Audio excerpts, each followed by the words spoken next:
విద్యార్థులకు తల్లిదండ్రులకు తీపి కబురు అందించారు మంత్రి నారా లోకేష్.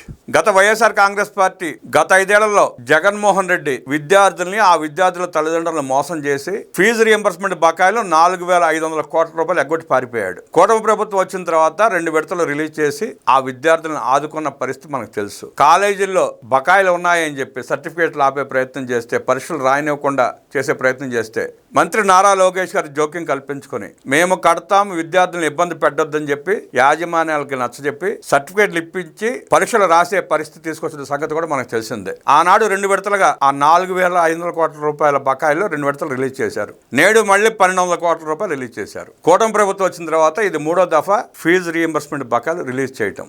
ఆనాటి నుండి పేరుకుపోయిన బకాయిలు సుమారుగా 7,000 కోట్ల రూపాయలు అయితే కూటమి ప్రభుత్వం ఆర్థిక ఇబ్బందులున్న జగన్మోహన్ రెడ్డి రాష్ట్రాన్ని ఆర్థికంగా ఎంత నాశనం చేశాడో మనకు తెలిసిందే. 14% అప్పులు తీసుకొచ్చి రాష్ట్రాన్ని కుదేలు చేశాడు. ఈ పరిస్థితిలో కూడా సంక్షేమ కార్యక్రమాలు అమలు చేస్తూ, అభివృద్ధి చేస్తూ, ఫీజు రియంబర్స్మెంట్ లాంటి కార్యక్రమాలను చేపడుతూ ఆ విద్యార్థులు ఇబ్బంది పడకూడదని మధ్యాహ్న భోజన పథకం మొదలుపెట్టి విద్యార్థుల కోసం ఎంత తపన పడుతున్నారో మనం చూస్తానే ఉన్నాం. పాఠశాలలో ఉపాధ్యాయులు లేకుండా చేసి నేనేదో విద్యార్థులకి అన్ని చేస్తానని చెప్పి డబ్బాలు కొట్టుకుంటున్న జగన్మోహన్ రెడ్డి పనితీరుని ఖండిస్తూ విద్యాశాఖ మంత్రిగా ప్రమాణ స్వీకార బాధ్యత చేపట్టిన తర్వాత మెగా డిఎస్సి నిర్వహించి సుమారుగా 16,000 టీచర్ ఉద్యోగ నియామకాలు చేపట్టి ఉపాధ్యాయులు నియమించి విద్యా వ్యవస్థను ఇవాళ ఎలా గాడిని పెట్టారో మనం చూసాం.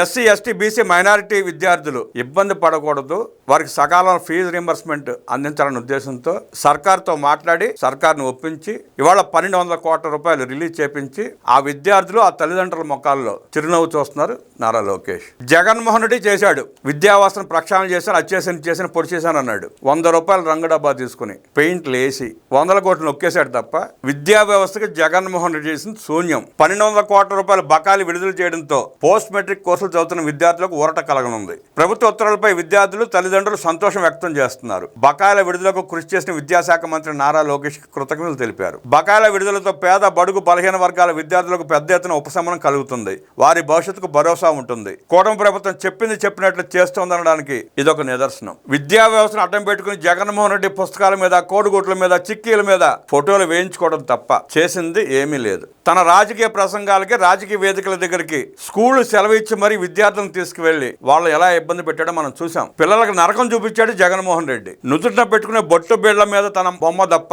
కాదేది అనర్హం అన్నట్టు ఫోటోలు ముద్రించుకున్నాడు జగన్మోహన్ రెడ్డి. విద్యా సంస్థల్లో, స్కూల్స్ లో రాజకీయ ప్రస్తావన రాకూడదు అన్న ఉద్దేశంతో నారా లోకేష్ గారు మంత్రిగా ప్రమాణ స్వీకారం చేసిన తర్వాత పుస్తకాల మీద, స్కూల్ బ్యాగుల మీద, కోడిగుట్ల మీద, చిక్కీల మీద, బడి గోడల మీద, కిటికీల మీద, గుమ్మాల మీద జగన్ రెడ్డి ముద్ర తొలగించి, ఫోటోలు తొలగించి వైఎస్ఆర్ కాంగ్రెస్ పార్టీ రంగులు చెరిపేసి ప్రశాంతమైన వాతావరణాన్ని క్రియేట్ చేశారు. అక్కడ ఏ రాజకీయ నాయకుడి ఫోటో ఉండదు, ఏ రాజకీయ పార్టీ రంగు ఉండదు. ఆనాడు జగన్మోహన్ రెడ్డి ఇచ్చినట్టు చిరిగిపోయిన పుస్తకాలు, చిరిగిపోయిన బ్యాగులు, ఊడిపోయే బూట్లు, పనికిరాని బెల్ట్లు అవన్నీ ఎత్తివేసి నాణ్యమైన కిట్ అందించారు మంత్రి నారా లోకేష్. ఆనాడు స్కూల్కి వెళ్దామంటే టీచర్ లేక ప్రభుత్వ పాఠశాల నుంచి బయటికి వెళ్ళిపోయి ప్రైవేటు పాఠశాలలో చేరిన పరిస్థితి చూస్తే ఇవాళ ప్రభుత్వ పాఠశాలలకి నో సీట్స్ బోర్డు పెట్టుకున్న పరిస్థితి.